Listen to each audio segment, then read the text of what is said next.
Hi guys, and welcome back to our brand new match review here on the channel. My name is James, and today we're going to go ahead and sit down and talk to you guys about Reading's pre-season friendly defeat to Millwall. That's right, Reading once again are playing behind closed doors in another pre-season game, once again against Championship opposition. This time it wasn't at Watford's training ground, but we did end up playing at Bearwood Park this time, the ground that was once wanting to be sold to Wycombe's old owner Rob Cohig, who is now potentially going to become the new Reading owner. Now, Reading once again were playing Championship opposition here, this time coming up against Neil Harris's Millwall. I think it's really good actually playing against Championship opposition in pre-season. Now, if we're being honest, pre-season is just more about gaining fitness and just about getting yourself back into the flow of things. But if Reading are playing these teams that are just a step above them at the moment in Championship games, where we're not playing the likes of teams that have just been freshly relegated from the Premier League like Southampton, but this time we're playing these bottom half of the table Championship clubs. No disrespect, by the way, to Millwall, we're calling them a bottom half Championship club,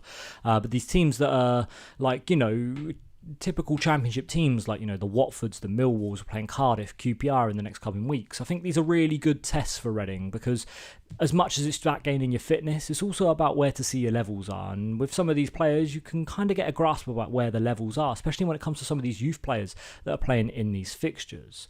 Now, like I said, Reading did end up getting beat by 2-1 in this game. There's been a little bit more information released compared to the last game. The last game I was literally able to tell you who played and who scored, whereas Reading have actually released a report on this fixture this time.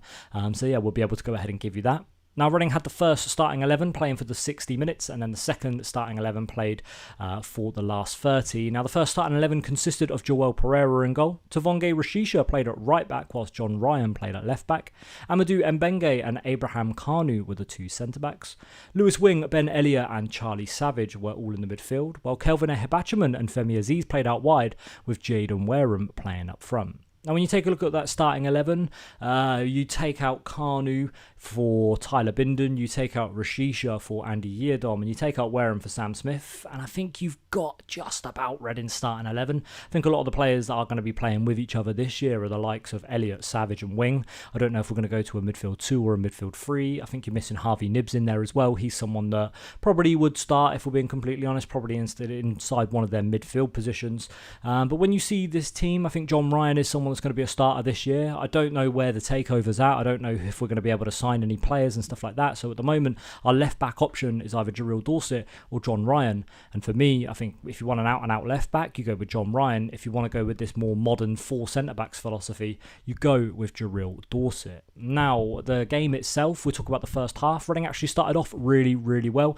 Jaden Wareham actually ended up putting the ball in the back of the net inside the first minute. He scored after chipping the goalkeeper, but managed to be offside. Kelvin Ehibhatiomhan then had the next chance for Reading. He robbed the goalkeeper of possession in his own box. The ball then came to Femi Aziz, but he managed to blast the chance over. I think it took a slight deflection, but still Aziz missing that chance. Lewis Wing then once again was a creator, as he was so many times last season. He played Femi Aziz through. He ran down the right-hand side. His shot went across the goalkeeper, but hit the crossbar. Jaden Wareham also had another chance himself. He managed to flick the ball towards goal and force the goalkeeper to make a really good reaction save.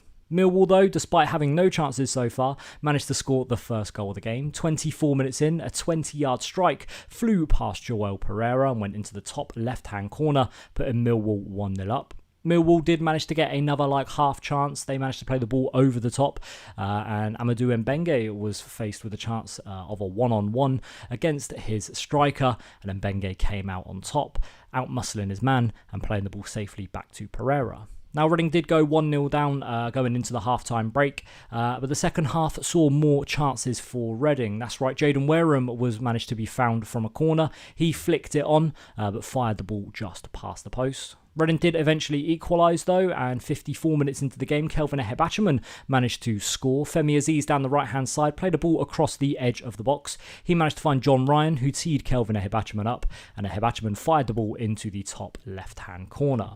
Reading then did make 11 changes in the 60th minute. We saw Kanaya Boyce-Clark then go in goal. We saw Osho and Garcia become the 2 wing-backs. Michael Stickland and Harley Dean were the 2 centre-backs. Michael Craig, Jack Senga and I think it's Linford Saki were the midfielders. Adrian Akande and Kamara played out wide, while Sam Smith played up front. Now, the chances did die down a little bit after here, and Millwall actually managed to end up winning the game. They won the game in the closing stages, but Kanaya Boys Clark managed to make a double save, but it wasn't enough, and Millwall managed to score on their third attempt. Now, like I said, Reading ended up getting beat, and it's not really too bad. I'm not too bothered. Like we said, pre-season is literally just for getting your fitness in. But it's nice to see Reading be competitive with a championship team and creating all these opportunities in conditions that were absolutely sweltering. It's a boiling day here today in Reading. And yeah, Reading were able to create a lot of chances. I feel like as you get more fitness and more rust out of your system, you start to see less chances be missed and more of them put in the back of the net. Aziz once again missing a few. Listen, we know it takes Aziz a little bit to get back into form, so hopefully we can see Aziz put some of them in the back of the net come the end of pre-season / start of the season. But yeah, like we said, doesn't really matter. It's good to see Reading creating chances against championship sides, and yeah, hopefully we can carry this forward into the start of the season. That's going to be it for this video today, guys. Thank you very much for watching. My name's been James, and we'll see you all again very soon. Thank you for watching. We'll see you in the next one. Bye-bye.